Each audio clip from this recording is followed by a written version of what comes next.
It feels so good to be back. The Olympics are over. France got a silver medal. They weren't able to win it. It's been the summer of Spain. So if you're going to Spain this year, if you're from Spain, you should be super happy about what's happening in your nation. But we're back with one kick from glory. The Premier League season is upon us. The Championship and the Football League has already started, but the Prem is back this week. We've got some big fixtures coming up, some exciting games, and can Fulham do us all a favour? But we'll talk about that a bit later. I'm joined as always by Craig. Yeah. And Matthew. Yes. And we're going to start off in the summer, before we get into the Premier League, before we talk about all the nitty-gritty of the new season. We're going to talk about the Euros, because we didn't have a podcast throughout the European Championship. We felt it best to just give England their space, not be too critical on them. And clearly that was a good decision from us. But Southgate's gone. I want to start with you, Matthew. How would you sum up the European campaign from an England perspective? The same way I've summed up many other tournaments, a successful failure. You know, yes, this team, they're wax lyrical about the fact that they get to semis, finals, quarters, back-to-back finals, and that's all well and good for the team, and, you know, they get forward, they progress and do this and that. But yeah, it's another near miss. And for the talent that we have in this current generation, you know, it's a massive case of like opportunity missed. You know, we talk about the golden generation that we have, we talk about the golden generation that Belgium once had and other countries had. And it's like, it just seems upsetting that there's nothing there to show of it, for all that effort, for all of the talk of how talented players and how they're so together and like such a cohesive unit, and how they're off the pitch, and how Southgate is so good with the media and this and that. All well and good. There's no trophy in that cabinet, man. There is no trophy in that cabinet. And let's not forget that this time round, with arguably a more talented team, we made a meal of this running on the way to the final. We made a meal of it. And it was sometimes a bit hard to watch them like, kind of turn the screw a little bit, because like, come on, England, do something. But look, we got through, we got to the final, and they can only be proud for themselves. You can only beat who's in front of you. Again, but it fortunately didn't work, and he did. I didn't even want him to manage this tournament anyway. I wanted him gone before. People know how my feelings on him, but he done the right thing. He bowed out gracefully. He's left a very talented squad behind with plenty for the future, and let's see what cards he can get from them, really. Yeah, I mean, you're not the only one that wanted him gone. I think most of us on this podcast, if not all of us on this podcast, wanted him out the door. But let's talk about Lee Carsley, because as you know, Craig, he was the under-21 manager. They successfully won their last international tournament, playing some breathtaking football. What impact do you think he's going to have at the senior level? Even though he's only interim manager, what impact do you think he's going to have? He's going to play attacking football. He's going to unleash the young players, the young guns. He's not going to let Saka have to be defending, playing wing back all the time. He's going to tell Saka, go and do your attacking. Cole Palmer, go and do your attacking. Whoever's on the left wing, go and do your attacking. He's going to bring a lot of young players into the squad, players that he trusted, tried and trusted, that he knows from the under-21s. So most likely you'll see players like Gordon get a chance, maybe Smith Rowe, if he's in good form for Fulham, get a chance. So it'll be good to see what he does with that team. I think he'll do a good job. I would give him, if he does well, I'll keep him as the manager, because he knows that he's been through the English system. Same like Southgate was under 21 manager, and he was part of the England system before he became England manager. He was part of the FA system for a long time. I would promote Carter as England manager, because what's the point of getting another manager in? You're going to pay him crazy money, and then it might not work out. He might get to another semi-final, quarter-final, when he can employ someone who knows the English system well, has worked with the English players well, and he can kind of groom him to be the future, and he could do well there. I guess on that note, then, what would you view then as him doing well? Because with Southgate, you know, if you're looking at it objectively, you could argue that he has done well in the fact that he's taken England from being, I wouldn't say a laughing stock, but a country that you don't really take seriously at tournaments to get into semi-finals, finals. You know, so what would doing well look like for Lee Carsley? On his CV, he's got a winner's medal on his CV. Southgate didn't have a winner's medal on his CV. It's all good getting to semi-finals and finals, but if you don't win them, then let me tell you this, yeah, people don't remember losers. People only remember winners.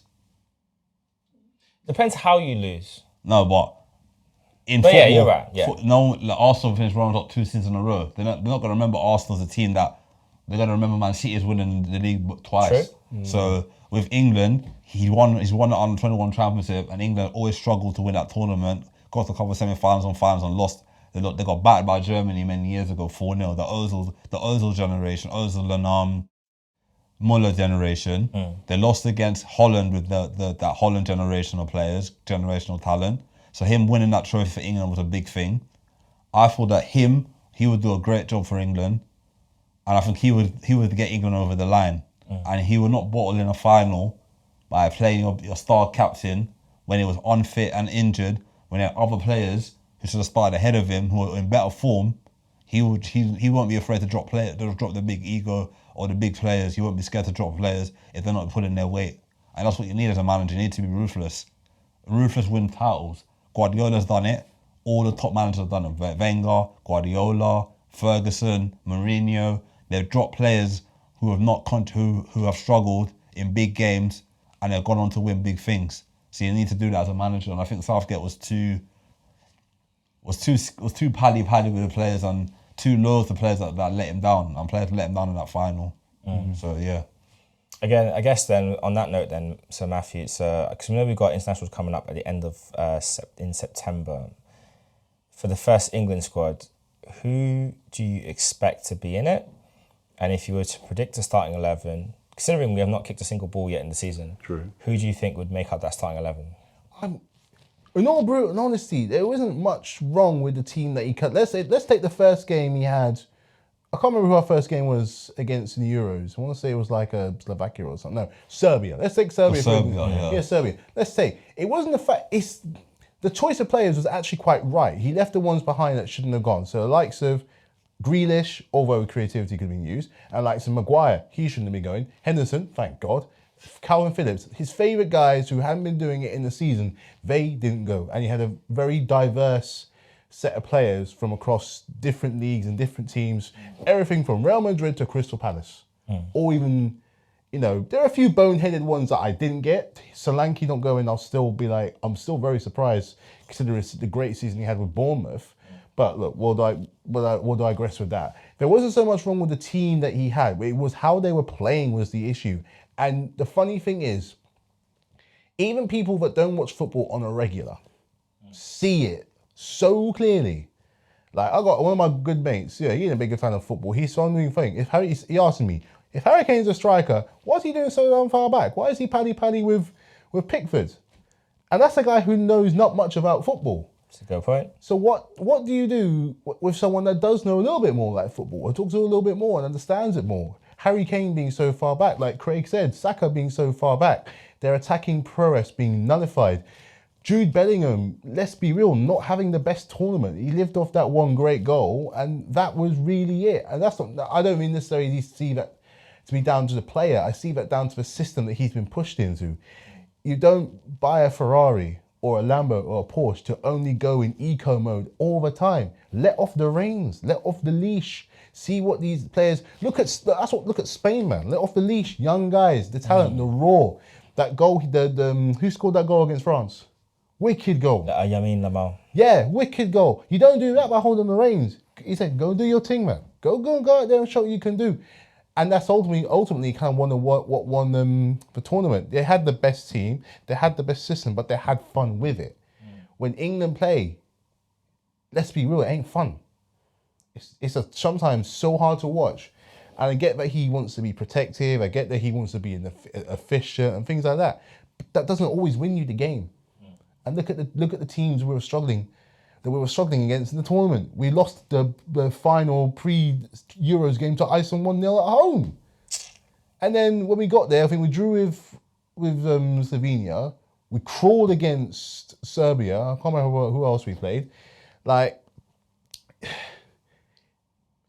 they could play who they want. Yeah, Denmark. They could play who they want. But if you're going to have that system there that's going to nullify them for the sake of efficiency, quite frankly, it doesn't matter. That's a good point, and it's going to be a big challenge. So, I guess, not a challenge, I guess an opportunity now for Carsley to right the wrongs of this tournament and like do some other stuff. So, for you, Craig, who are you predicting to be in that starting 11? Well, Pickford's still going to be England #1. Yeah. They ain't going to change that right now. He had a good tournament, to be fair, to be honest. Right back, Oh, that's the problem now because Carl Walker's getting older now. The age is catching up with him. Well, I'll still pick him. I think Ben White might get back into the England team because he wants to come back now, so he could be his number 2 challenger. Centre back, I'll play the same team. Guay and John Stone centre back. Left back, if Luke Shaw's injured or he's not fit, then I would go for. Who would I go for? Play Trippier. No, you can, but When you play Trippier at left back, he can't cut. He hasn't got a left foot. no, you don't like it there. I'll try and give someone like a young player like a chance, or maybe like a Tarek Mitchell like Crystal Palace. He's had some good seasons in the Premier League. Try and give him a little run in the team, see what he can do. Centre mid, I would play Declan Rice as a holder. Next to him, I'll play Jude Bellingham.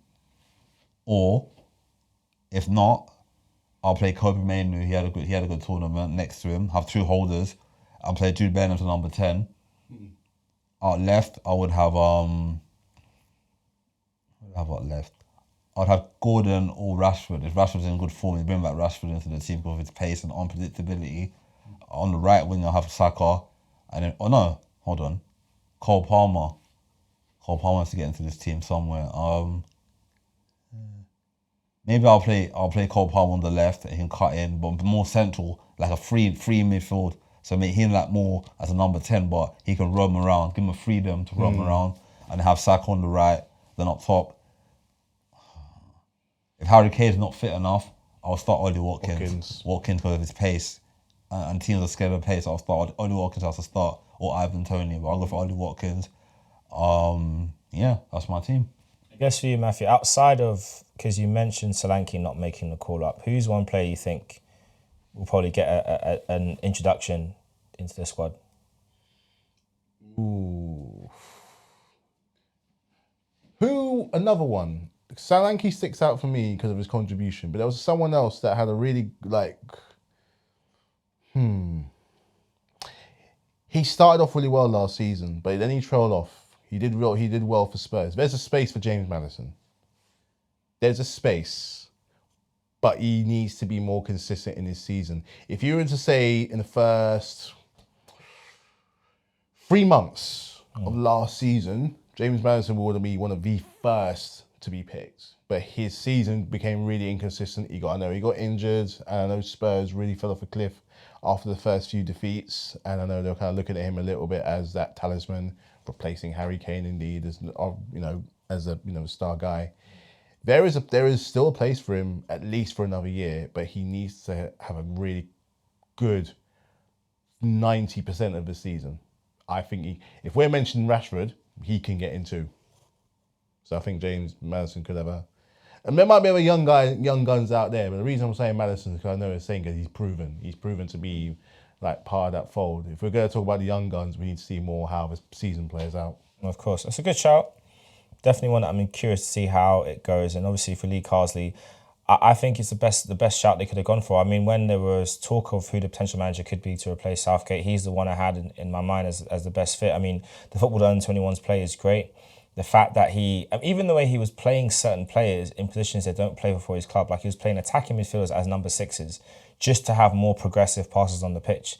The way how there's even a passing sequence where the ball goes from Morgan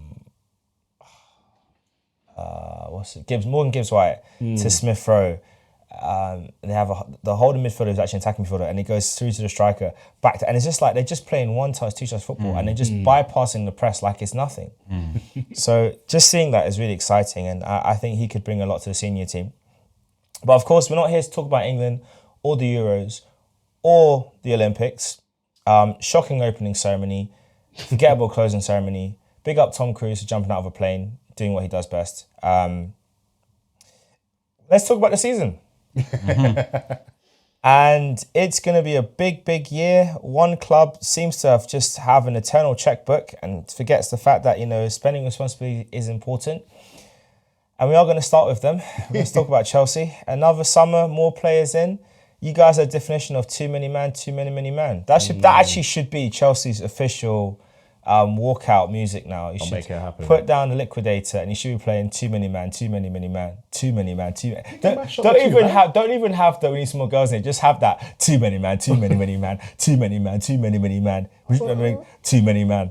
None on the bench, too many man. Selling in the bench, selling in the crowd, too many man, too many man, too many man, too many. I got a sense of humor, man. There's a world for where we can if they can remix it for the women's game. There's a world for where both can happen, man. Trust. All right, let's talk about Chelsea. Let's talk Chelsea. What are your thoughts on the back of last season and the business you've done so far this pre-season? I think we got to a good, considering how it petered out, and in the middle of the season we're like languishing in the top half of the bottom, the best of the worst for a little bit, and then kind of working our way back up to 6th, getting past United and things like that. I think we ended.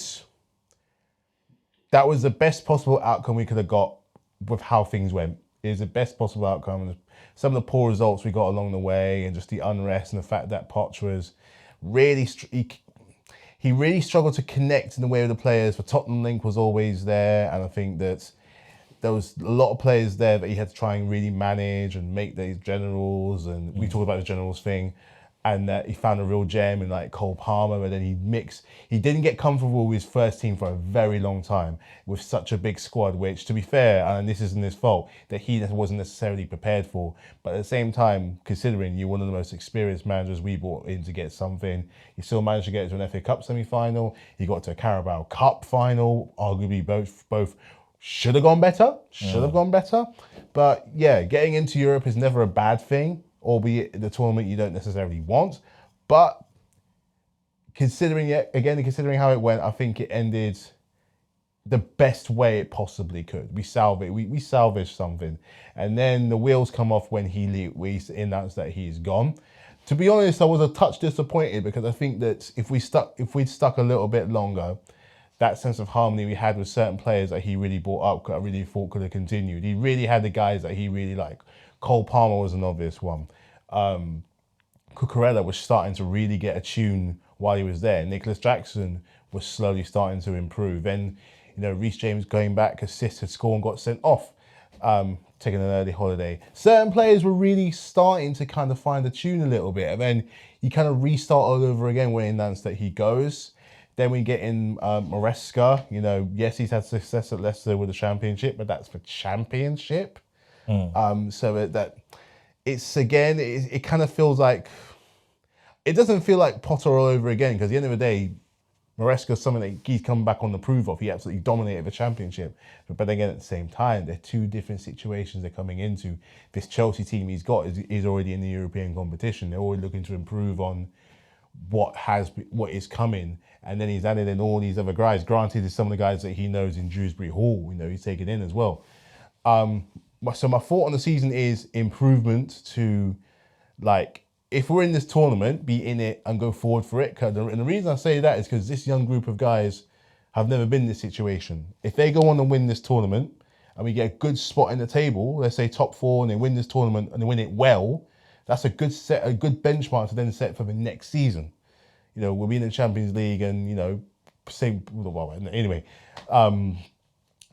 what needs to happen is improvement. We need to raise the bar and to go on further. And he's got to make sense of that really big squad, because yes, we've lost a lot of players. We're also bringing in a lot of players, which Bowley doesn't seem to be learning his lesson from before.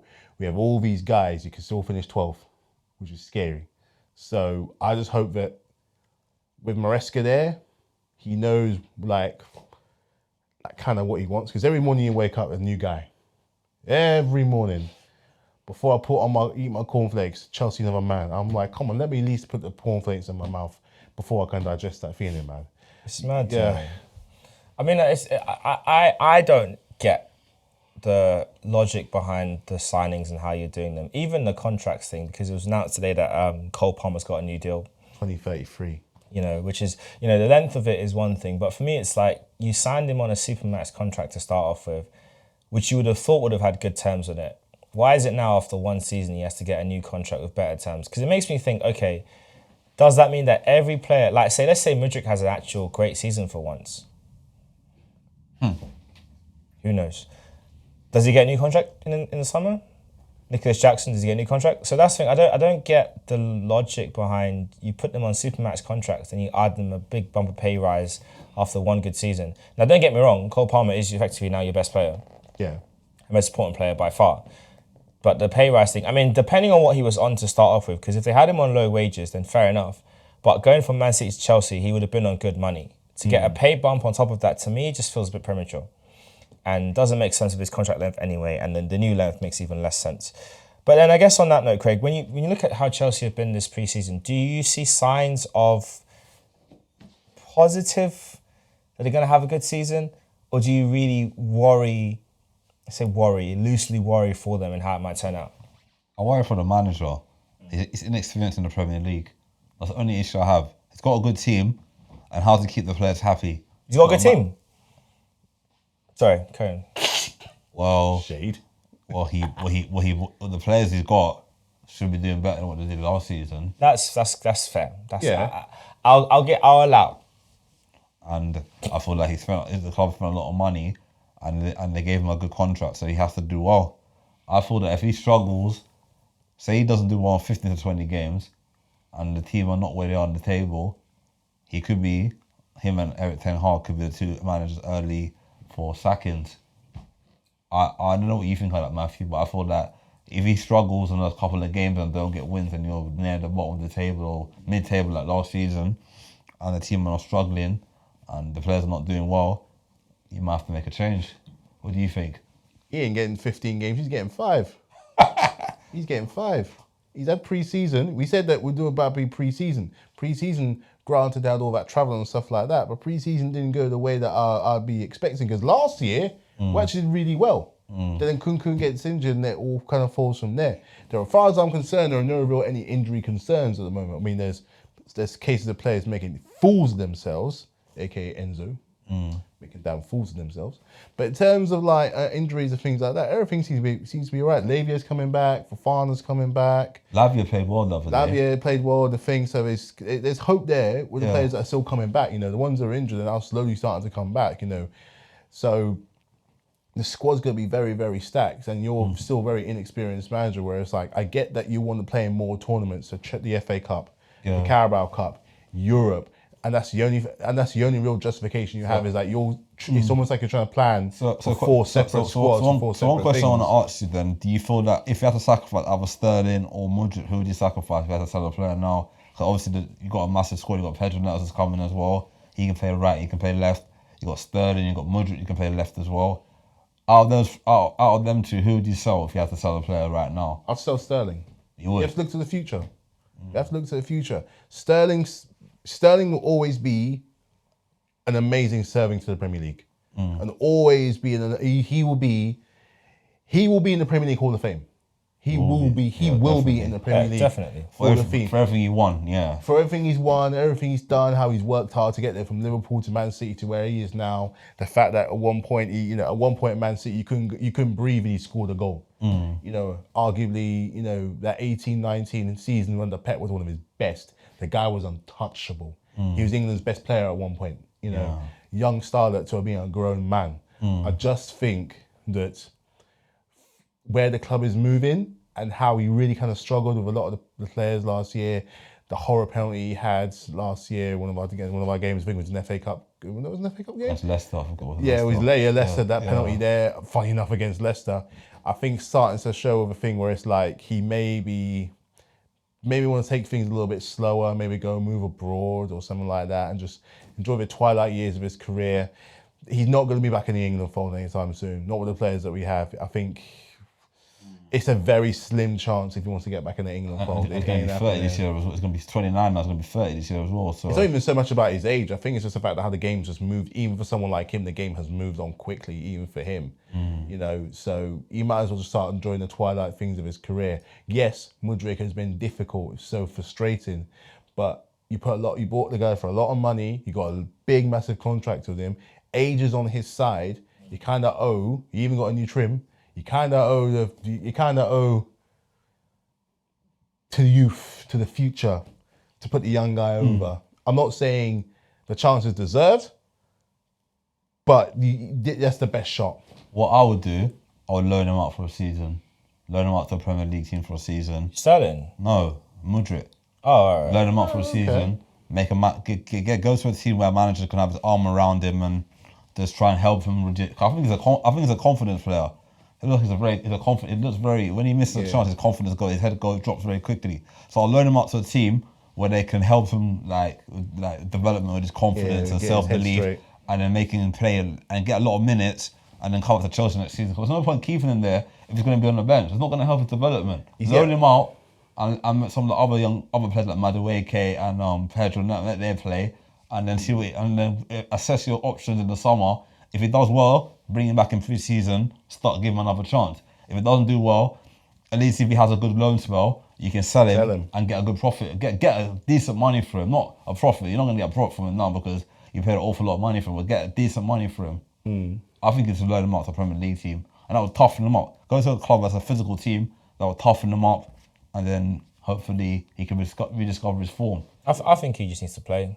He's not going to get... But Clive, No. What I mean is, I think in general he needs to play more matches. I think when you look at his career minutes and games to date, he hasn't played a lot of football. No, so he hasn't. when you guys bought him from Shakhtar, it was very much a big gamble. Massive gamble. And it didn't work out because your team wasn't stable.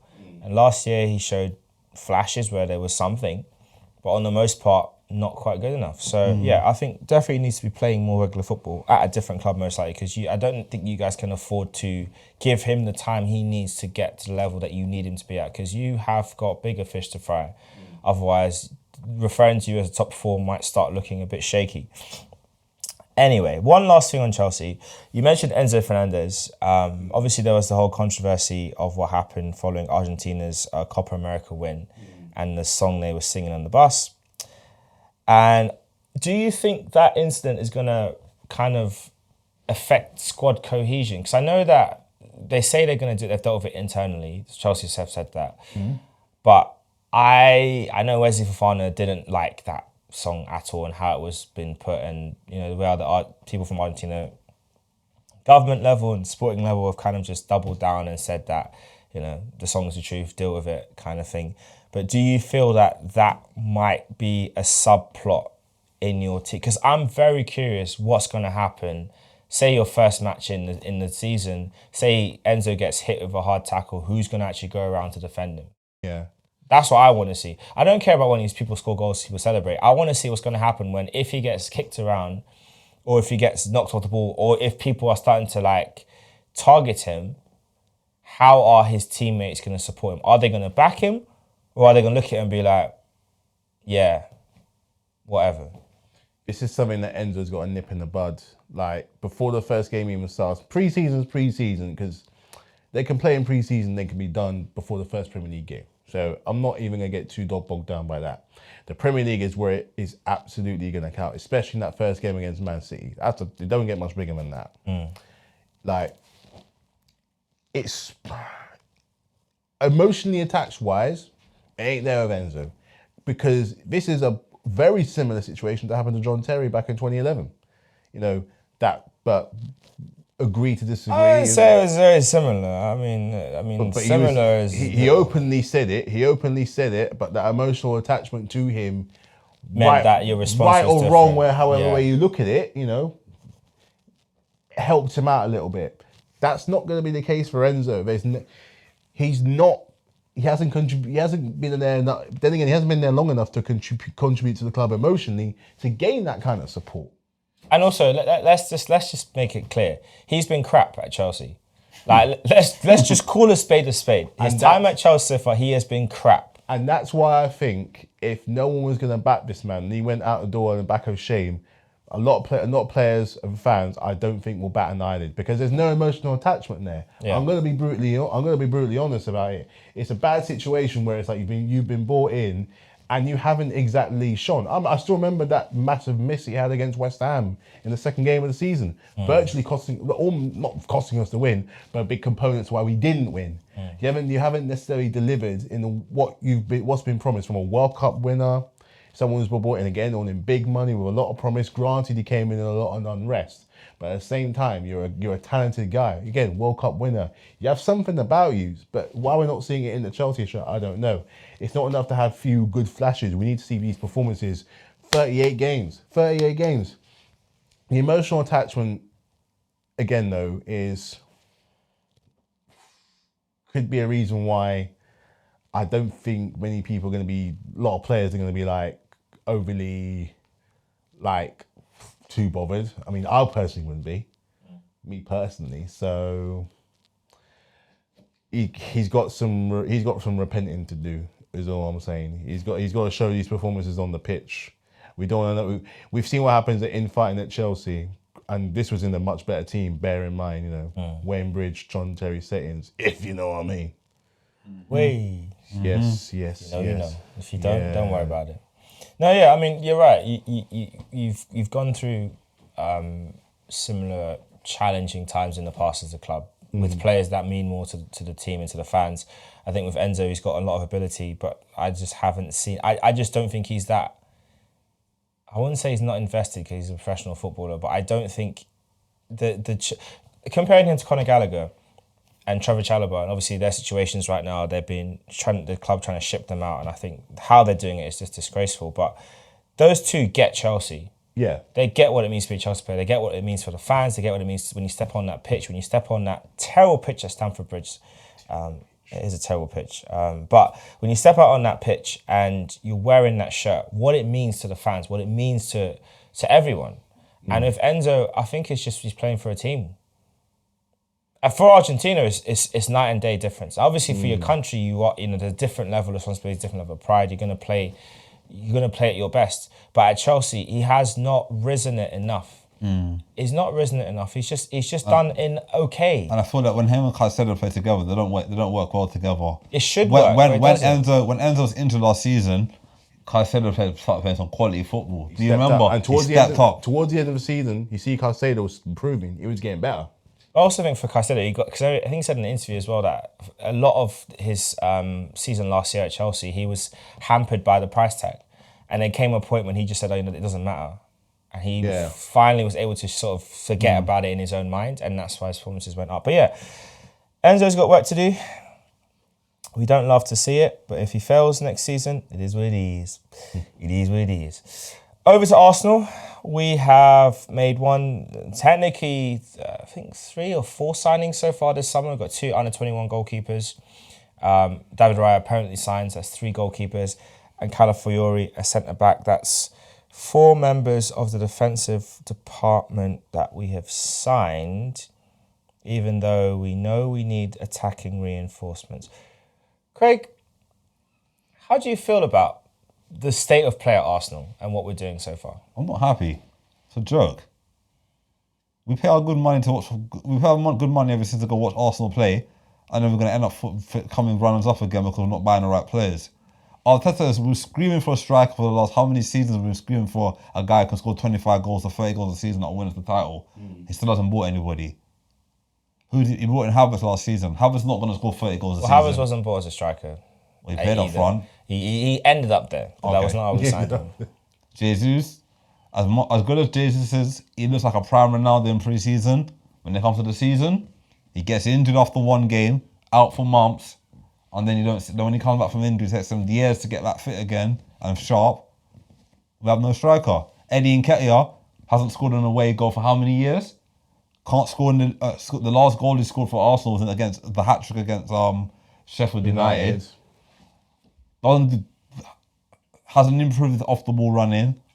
Don't score enough goals. Not vocal. Don't demand the ball from his players enough. On that note, who would you sign to Arsenal? A dream signing. No, who would you sign for Arsenal? Forget dream signings. So like looking at the market realistically, and when I say realistic, I mean in terms of like strikers that you would want, that not necessarily are. So striker you'd want, and then a striker that's more likely available. The 2 names, who would you want and who do you think is actually available and attainable? Osherman and Ivan Toney. Them two would definitely, or even Isak from Newcastle. Them three I would take. So Isak's the one and Osherman are the one you'd want. Yeah. And Toney's the one that's available. Yeah. I'll come back to you in a second. Matthew, strikers because I think the strikers market is a bit messed up right now. I don't really see proper value for money. You're either taking a punt on a younger player, you're picking up a player that's a bit older that you're hoping will translate their form or raise their game to another level for the demands of a bigger team, or you're paying over the odds for a player that has most of the attributes that you want, but there's a few things that are not quite there for what you need. With that in mind, who would be the strikers you think Arsenal should really make a big push for in the rest of this transfer window? Marcus Rashford. Wow. Is that trolling for the pitch comment? No. We said last year Yeah, go on. that there's a hole in a certain French club, right? There's a hole in a certain French club for him to redeem himself. Certain Ninja Turtles now been free from those shackles now to go off and join the club of his dreams, which means there's a whole a French team in Paris. There's also a red team in North London. Now, we like a redemption story, and you seem to like doing it with particularly from team players from Manchester United. When Danny Welbeck came over, he was arguably quite effective. He for when he was there, he actually did pretty good with his pace, got in some important goals, to the point now he's still doing it today at Brighton. Now, Rashford is a more talented player. He's quicker, he's faster, he's better on his feet, and I think with a coaching culture that you have at Arsenal, it's not there at United, because I think it almost feels like his head's not there mentally. He's kind of checked out of the fact that all this responsibility has been put on him, but we all know that, he thrives on having that hand around him to bring him up as a player, which is something you guys seem to do pretty good. Yeah, but the thing is, look, it's not everyday kitchen nightmares. Sometimes you just want to go into best restaurants around. Why do we have to do Captain Save a broken player? Because you've got a record of it and you're good at it. And I reckon still, he's not 30 yet. He's still, how old is he now? 25, 26, I think. I think 26, 27. No, not 27, 26. 25, 26. 26, 27 this season. So he's not that much older than Kylian. He ain't that much older. All right, I can't really compare them to as players, even though at one point they almost did. But I'm just saying is that, if you're taking punts, you said yourself that the strikers market don't make no sense.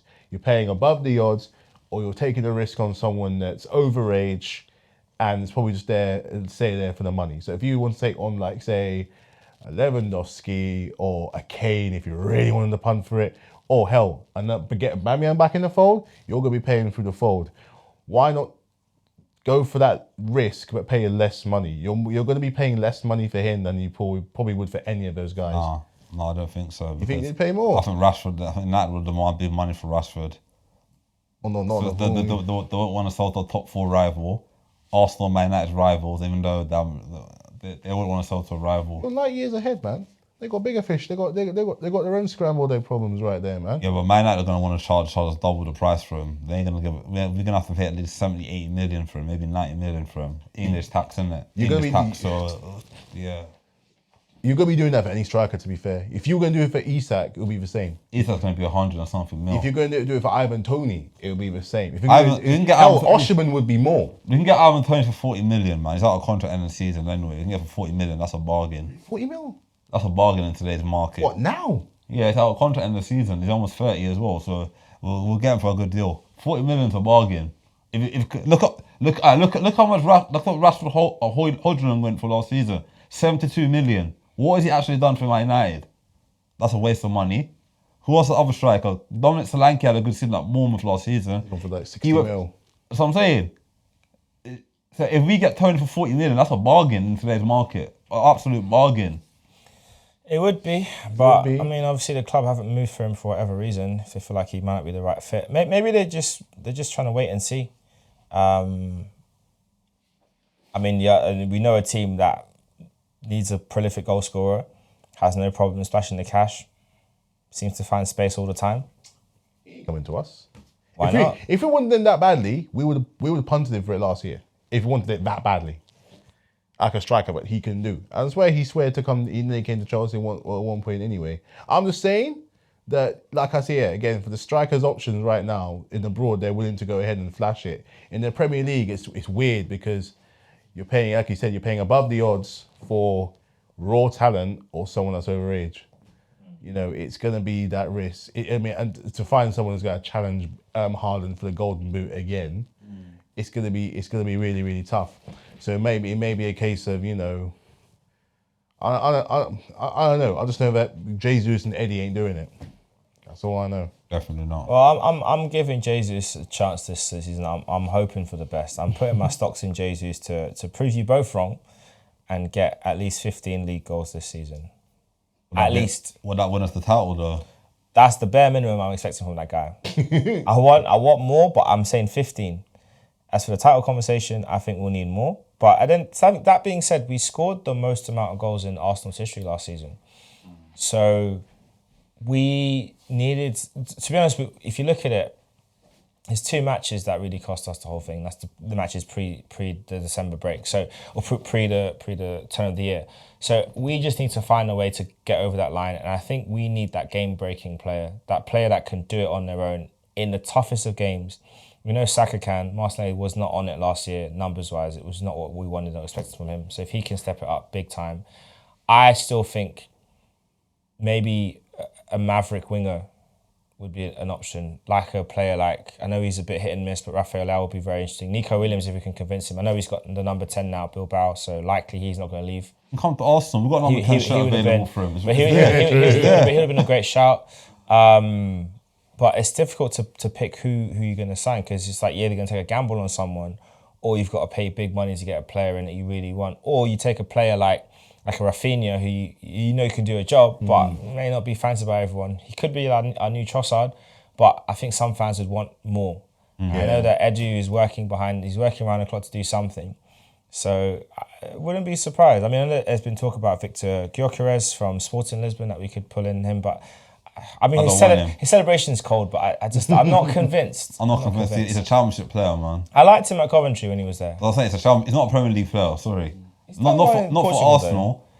Well, we'll see. Arsenal, no. We'll see how it goes. He's another Giroud, like a Giroud when he first get to Arsenal. Nah, he's quicker than Giroud though. He can move. I don't want to play like, I want a goal scorer. I want a guy who can bang 25 to 30 goals. He's not going to bang 30 goals for Arsenal in the Premier League. You want a no Maverick? disrespect. You want a Maverick? I want a Maverick. Ishak would be perfect. Yes, that's the guy. That's the guy we want. Would be exactly what you want. But it's not that we can't get him out of Newcastle. It's just that if it's going to happen, it will be late in the window, because obviously we know that with profit and sustainability, they may have to sell one more player to comply. They may have to. I think the deals they've done this window have probably helped them. They might be okay, but they may have to shift something. So that could have legs late on. The question is, like, how comfortable will Arsenal fans be with maybe Arsenal playing 2 matches before a transfer like that gets done? Because it ain't happening before this weekend. And I'll be happy. I'll be patient. If I knew Isak was coming to Arsenal, if you knew, if I knew, but if I knew, yeah. If I knew a big striker like Isak was coming to Arsenal, I'll be patient.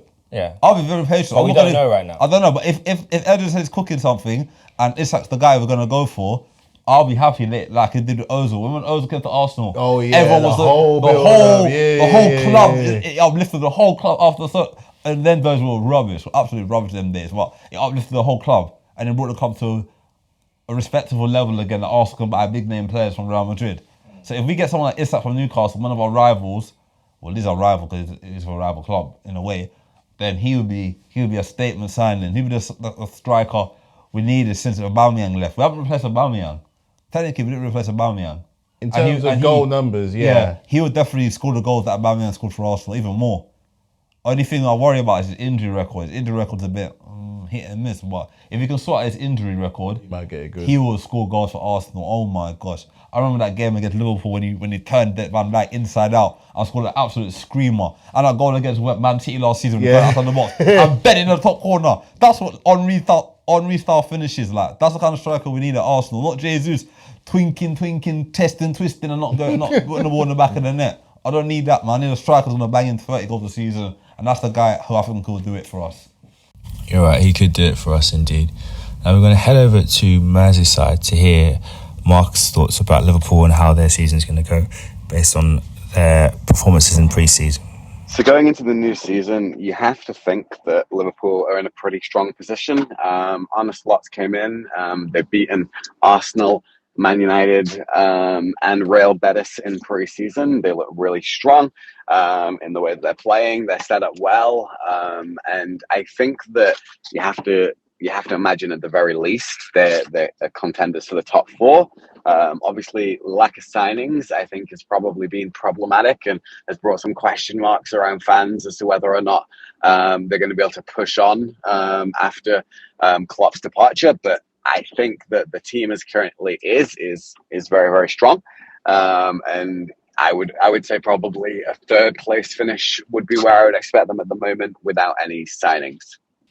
On that note, let's make our predictions for this coming season. I'll start with you, Matthew. Yes. Your top six. Top six. From sixth to first. Six. I'm going with. I'm gonna go with Spurs. Okay. 5. Man United. Oh, okay. 4. Liverpool. Oh, okay. 3. Chelsea. Very ambitious. 2. Arsenal. 1. Man City. That will change when you get that 30-goal man. That'll change it. Craig, your top 6. 6. Aston Villa. Okay. 5th. I think Spurs will finish 5th. Everyone rates Spurs pre-season. Then Hold on, let me stop it. No, that's fine. Wait. I think I'm going to put Spurs 6th, Aston Villa 5th. 4th, I'm going to put Chelsea. I think if they can get a decent striker, I think they'll do all right. 3rd, I'm going to go... Who am I going to go for 3rd?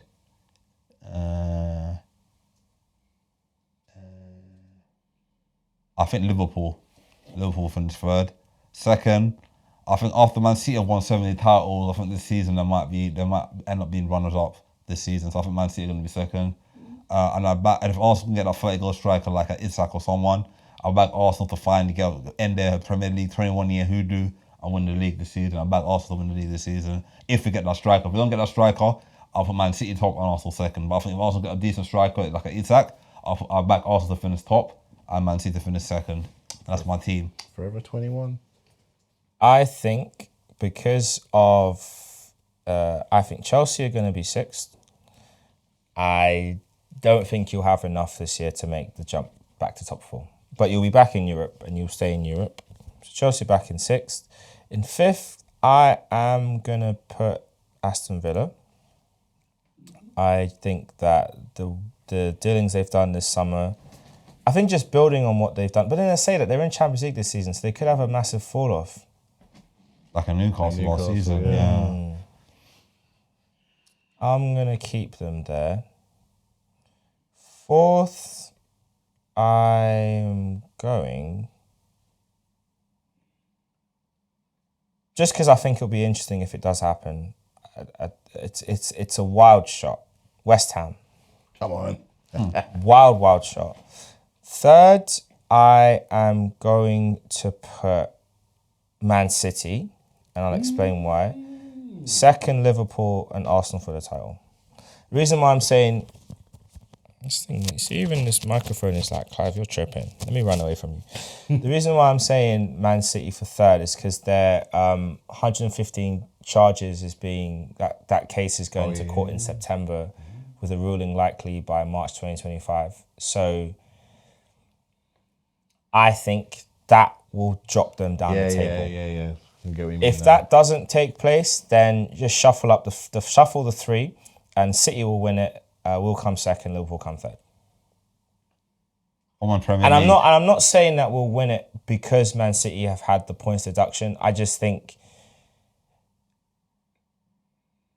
there's something about when you're in a siege mentality and you feel like everyone's against you, it will galvanize them. I think the last few years we have done as good as you need to do, and yet these bastards have still found a way to just get over the line. I feel like we need to be beyond perfect to win the league this season. Yeah. Man City will be perfect anyway. And if they have the threat of them losing points because of, things that they think they're innocent of, I think that'll light another fire in their belly. If you're like De Bruyne, you're Pep Guardiola, you think, we could do 4 on the trot now. It'll be 5. We can do a 5-peat. First time ever, yeah. 5 successive titles. The league wants to fight, and they'll frame it as the league wants to knock us down because they know that we're the best, and they don't want us to make history like that. This charges of bogus. They'll go for that. They'll have that siege mentality. They'll do the Chicago Bulls of the 90s. That's it. Yeah. That's it. So I think that to me that'll be the big swing factor is what the implications of that court case. I think Arsenal will still be in and around top 1, top 2 anyway, but I think that case will determine a lot. And for the sake of the league, Man City need to suffer some consequences because it cannot be allowed. Because if they're allowed to get away with it, if I'm Aston Villa, if I'm Newcastle, if I am Forest, if I'm even Leicester from years back, I would feel aggrieved that it's okay. So then what's the point of rules then if they can just get away with the things that we can't even do? We can't even buy players without having to sell players. Or money. I know money talks, but I feel like there has to be some retribution for what's happened. I think a couple of my predictions for this season, like last season at the beginning of the year, I said that Aston Villa would finish in the top 4, and it turns out I was right, which is great to be able to predict like that. And I just had a feeling with Aston Villa that the way that they'd set up under Emre, the way things that came together, that they'd have the team to be able to push on. I think they'll probably drop off a little bit this year. There might be top 6, top 7, due to the nature of Champions League football and the more competitive nature of everything. Tottenham have strengthened, Man United have strengthened. I think there's a few teams outside there that look very good. I think West Ham look very good. I really like West Ham's signings with Fulkrug and Wan-Bissaka and Toledo and Somerville. I think they look very, very good with them signings. And I also like Lopetegui. I think he's a good coach. So I would fancy West Ham to do well. I wouldn't go as far as saying top 4, but I think maybe top 8 is a very reasonable potential for West Ham when you look at the likes of a front line of Bowen, Somerville, Fulcrum, Paqueta, Kudos. They've got some really good attacking talent that can really do teams damage. So I think a good barometer will be how well do this West Ham team do against Villa, first game of the season. I think that'll be an interesting test for them, and then we'll kind of see from there. I imagine Fulkrug will probably start on the bench and have to work his way into the squad, but I think get me a couple of weeks into the season, I think West Ham have got a very, very good striker that's got Champions League experience and international experience for a very, very good country. So I'm optimistic for them as well. Race for go. Do you think anyone can wrestle it away from Man City this year? To be honest, this season I expect that Manchester City will probably still win the league, but I think Arsenal are well equipped to run them the entire way. And I think we're all, if not our own teams, would like to see Arsenal win the league this year, unless you're probably a Spurs fan. But I think Arsenal are the best equipped team to be able to give Man City a run for their money. They look really, really good. Their defense is very solid. They've made a couple of extra additions in Calafiori, and Timber will be like a new signing with him being back from his injury as well. So Arsenal's defense should realistically only get stronger. And I imagine that Arsenal will do well. And the main thing Arsenal still miss is an out and out goal scorer who's going to bang you 20, 30 goals in the season. I don't think Gabriel Jesus can quite do it. I think Havertz went for a purple patch at the back end of last season. I think he's a lot like Jota. I think he's good. Do I think he's going to be good enough to hold that front line throughout the entire season? Probably not, in terms of to compete on Man City's level. Saka, obviously fantastic. Couple question marks around what's happening on my left wing, whether Martinelli or Trossard will start. But I imagine that you're going to be in a strong position going into the new season, and I'm quite excited to see what materializes. So yes. Season, who are you backing, Matthew? And how many goals?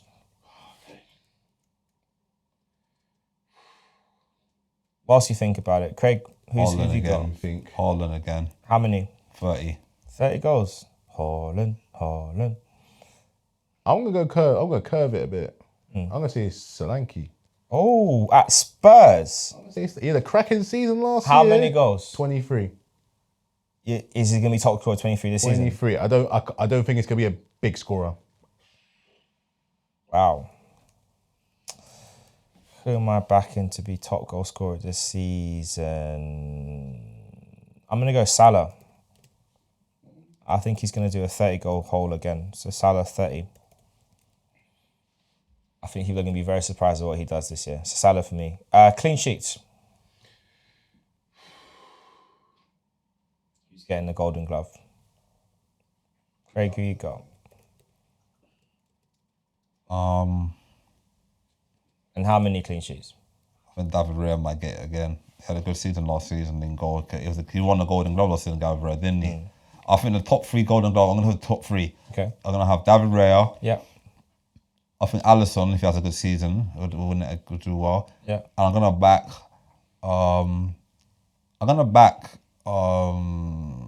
who's the one I've won? Pickford.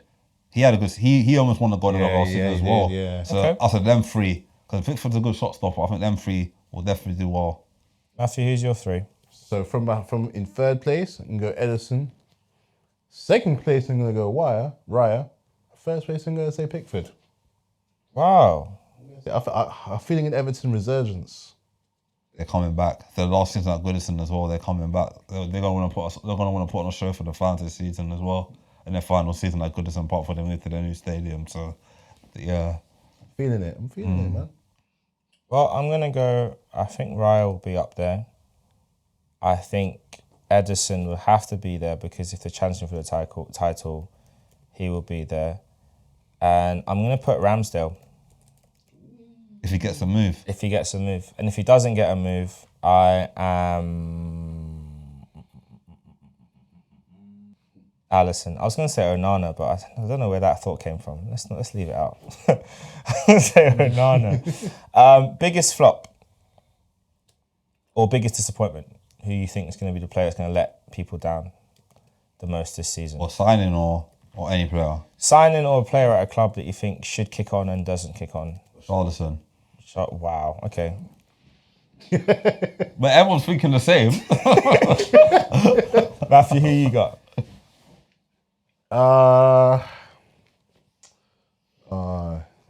That's a tough one. Biggest flop, and it could be anyone. This has to be it could be someone New who's already signing, been- established player. Who do you think is going to be the biggest disappointment from in the league? Mason Mount again. It's like the Chelsea thing. Mason Mount again. It's a Chelsea thing, isn't it? Because they keep on saying he's underrated. Of what? Treachery? No. Seriously, all seriousness though. I'm going to say, I hate to say it, I don't think Smith Rowe is going to smash up for them. I don't think he will. Wow.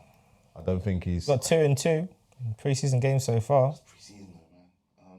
I might be wrong. Hope I'm wrong. He's a good player, especially when not when he scores against us. I think it's gonna be a tough one. I think he's been out of football for a very long time. But I hope I'm wrong, but yeah, could be him. I think he's going to smash it up for them, to be honest with you. He's going to get the numbers this season. I'm going to go for Anthony. It's an easy pick. Self-explanatory. Manager of the season. Start with you, Matthew. Who have you got? I'm going for the new boy, Kieran McKenna. I can see him like mid-table, maybe top 9 finish, doing it their way. Like how Leeds did it when they first came up, and they had that cracking game against Liverpool, and they did it their way. True. And they made Ellen Road a really hard place to go. I'd be disappointed if they go the way of Burnley last year, but I don't think that's going to be the case. I think it could be him. Craig, who you got? So I've the West Ham manager, Lopetegui, or Gary O'Neill. I really like Gary O'Neill as a manager. I don't know, there's something about him I like him. I don't know what it is, but he's got something about him as a manager. He did well at Bournemouth, kept them up, done well at Wolves last season after all the cohesion, all the players, all their best players leaving, and now they lost Pedro Neto.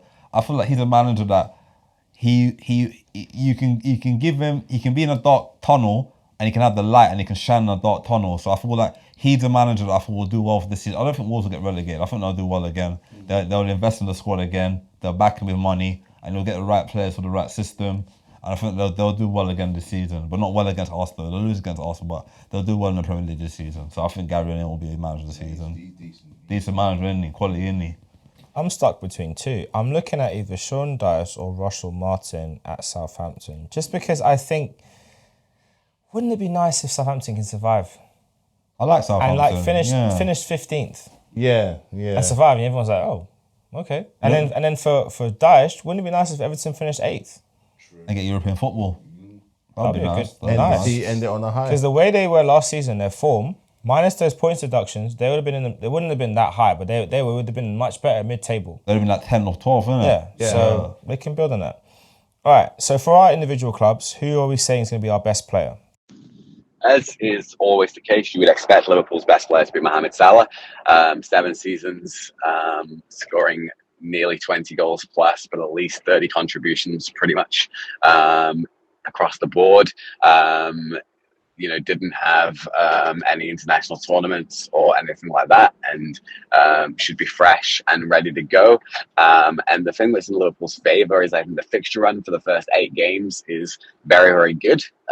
So anyone who's picking their fantasy football team at this stage will know there's a very, very good fixture run lined up for Liverpool as well. So that could potentially play out in their favour to get off to a good start. Craig, who's going to be Arsenal's best player this season for you?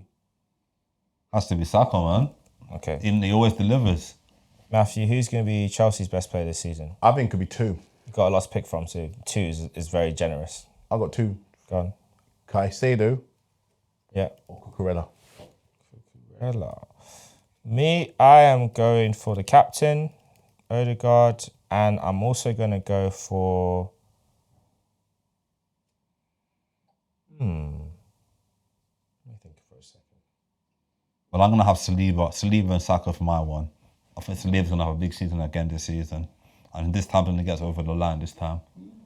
I'm going Gabriel Jesus. I'm putting my stocks in Jesus this season. I'm putting my All the stocks in best. him. All the best. Listen, I believe in it. Most improved player for our club. We'll start with you, Matthew. Who's chosen to be Chelsea's most improved player? It's not hard from where you're starting from, but who's going to be the pick for you?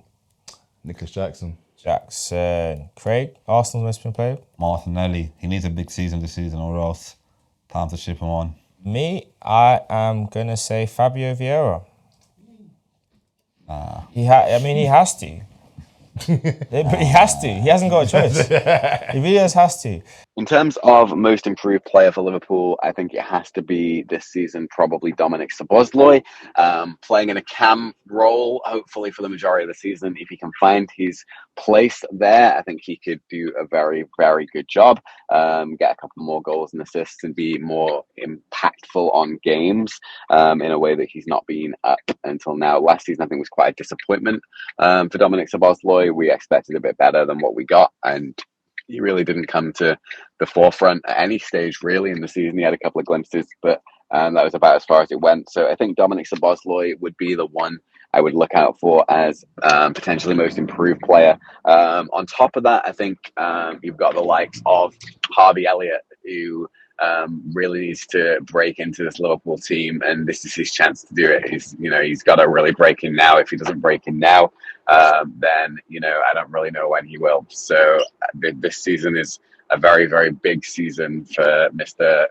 Harvey Elliott as well, I would say. So yeah, there's some of my thoughts on pre-season. Before we get into the weekend's preview, I want to have Matthew's hot take. What's your hot take going into the new season? The FA Cup, the Carabao Cup, it's not been won by the Big Four.